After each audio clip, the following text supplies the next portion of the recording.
Next up, this one's just for me because I love saying it. I love being right sometimes, even when everyone else around is just going, nah, that's not what's going to happen. That's exactly what I've been telling you is going to be happening for the longest time now, but no, you didn't believe me. Disney and Hulu, by the end of the year, will be merged into one mega app, according to Disney CEO Bob Iger.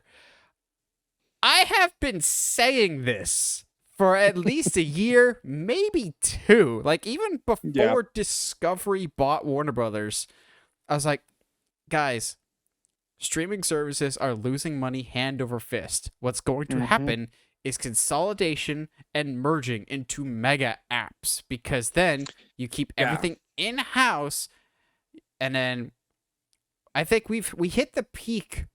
We've hit the peak of streaming services in my book, and I think we've hit the big wave, and everything's going to kind of settle for a little bit because the prices are getting out of hand. There's too many, and studios are realizing that there's too many.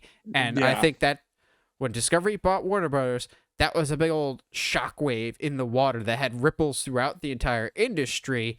And you saw a lot of mergers and acquisitions around that same time.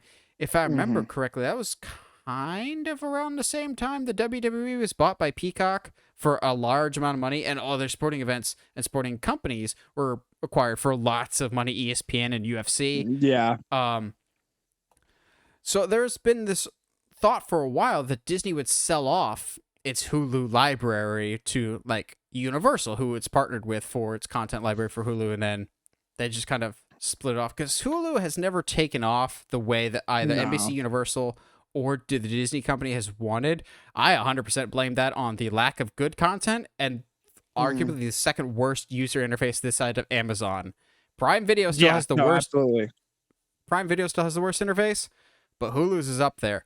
And I have been saying forever, Disney is going to merge their stuff. I fully expect within the next year or two, I don't know how it'll work with contractual obligations, but Disney Plus getting looped into this as well, of everything Disney all in one place. And I can fully see this being a response to everything going to Max, which launches next week, which sounds insane.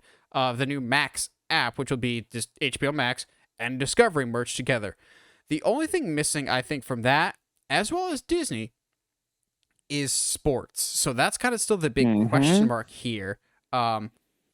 Because there's been rumors of like AEW getting $1 billion deal, which that's not coming from any legit sources, but I firmly believe Discovery and Warner Brothers will want to acquire the rights to AEW for streaming rights, just like Peacock has WWE. I wonder what Disney's relationship is with that now, because Disney owns ESPN, and ESPN works with UFC a lot. This does not surprise me. I'm also going to say it now because I was right before.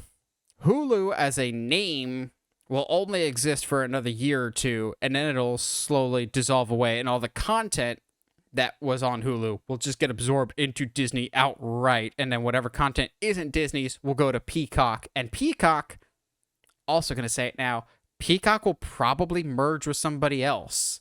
Like, it won't be a Paramount Plus, because Paramount Plus and Showtime are merging. That's another one that's merging together.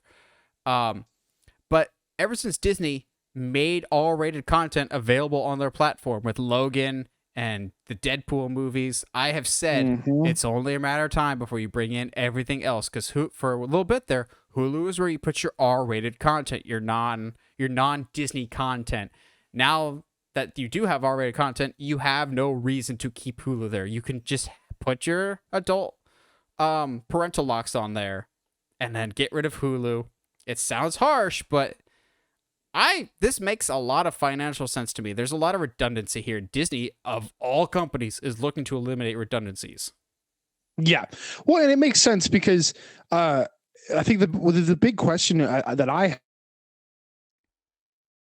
have, obviously, outside of the whole where does the live sports goes, because Hulu's been, their big thing has been, Hulu's got live sports. Okay, cool. Where does that go if that gets absolved into like a Disney mega app? Where do the Hulu originals go?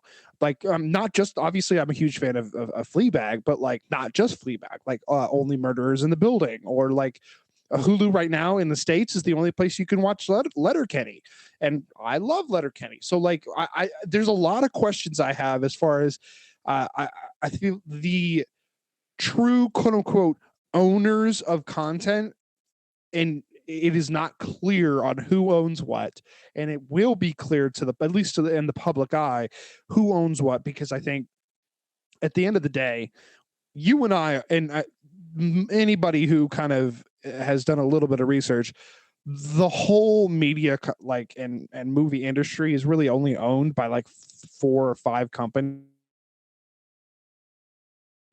So I completely expect us to only have like give it to the end of next year maybe, but only have maybe 5 streaming apps, and that is where all of the content lives, which I don't necessarily hate, honestly.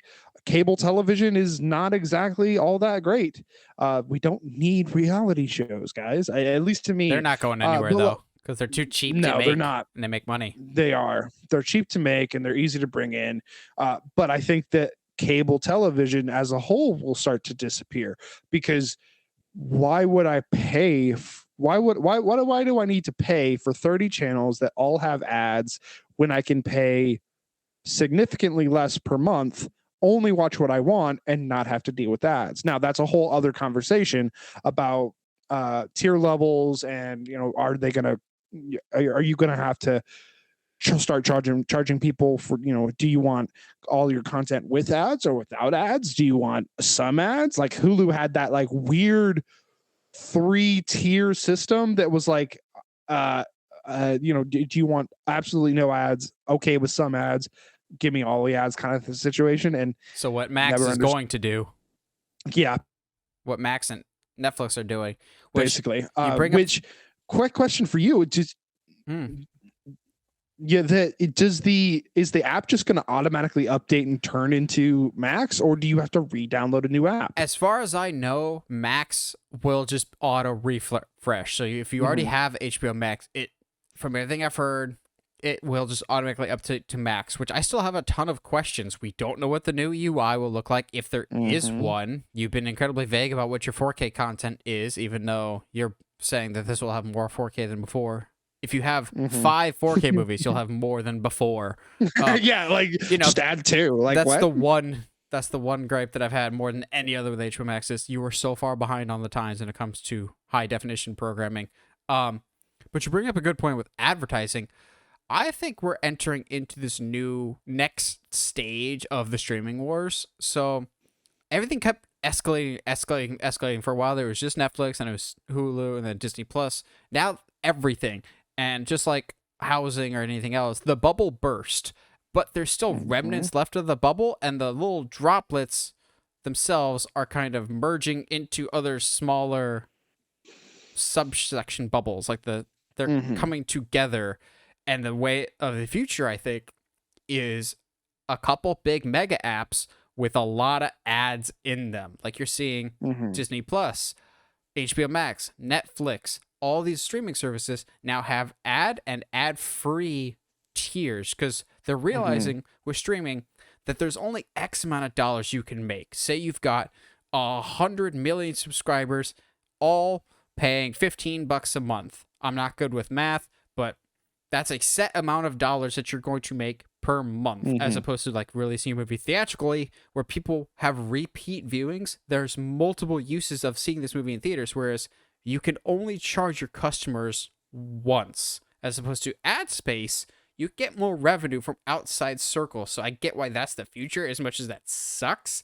I see more of that happening. Everything in the world of media is cyclical. I think cable is dying for right now, but the model of cable, I think, will eventually come back with a lot of advertising. The only thing different is on demand, as opposed to scheduled content like TV was. I agree with that. But we already kind of have that. Like HBO, new stuff drops 9 p.m. on Sunday night, and they've done that for a while now. I just think it's so interesting that people hated cable for so long, still do, because cable's a ripoff. But streaming is becoming that. But I think we're entering into a different phase. Like the big peak of streaming, I think is done. And I think we're entering into the phase 2 of streaming, so to speak, of Yeah. the rise of the mega apps more than anything else. The rise of the mega apps and the rise of the ads on the mega apps. It's kind of the same thing that happened with YouTube. YouTube was big, Yeah. but then it blew up. It became one of the biggest search engines in the world, and then it was lawless, and now there's not nearly as much freedom with YouTube as there used to be because It was absolutely lawless. Like, even just thinking about like how much stuff they got away with, Logan like, Paul. well, not even bringing up your Logan Pauls, but like some of the stuff that people were able to get away with was just insane. I agree, though. I think we're gonna start getting down to like 4 or 5 mega apps. We're gonna have ads as a no you like a non-skippable ads. Honestly, if I'm being straight with you, I don't necessarily mind ads. My only issue is the way that Hulu does it, which is has it in the middle of your program. So like you get you're having a completely serious moment with the characters in your TV show, and then all of a sudden that gets interrupted by an Oscar Mayer Wiener commercial or something. And it's like, see, I don't mind how give me a couple ads of the. I don't mind how Peacock does it. They give you that full, like, here's 120 seconds, and then after this, you're good. Like, I much prefer those of get it all over with. Although I will say, I've kind of gotten used to being ad-free. I'm waiting on a replacement credit card, so some of my things have relapsed. And so I currently don't have YouTube Premium. And guys, YouTube ads suck. I get what you complain about now. And I've been with ads for one day, and I'm going, oh God, I need my credit card to get here, Dude, please. I just need my new card. I need ads to go away again. I have been on the regular side of YouTube for a couple of months now, and like I'm just it sucks, used man. to it. It sucks. I hate it so much. It's gotten so bad.